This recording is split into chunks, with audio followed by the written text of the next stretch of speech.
Michael, it raises the question of when do we stop focusing on expenses, right, to drive the bottom line? Right. Well, not yet. Yeah.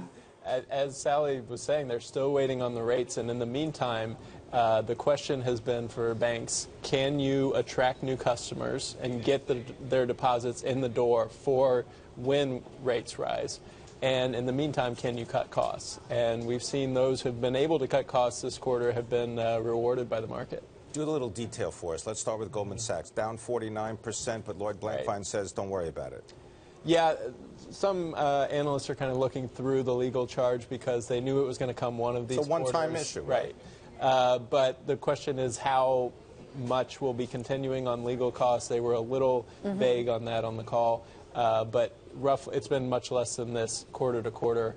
I think the bigger concern there is the drop in fixed income trading. Right, trading. Which is a repeat, right? We've seen this script before for the banks. So where do they get, is there anywhere around the world where they're going to drive some revenue?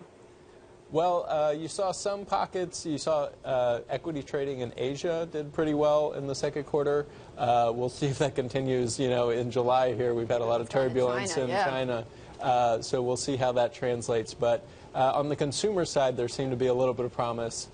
You had some net interest margins pick up, some loan growth increase.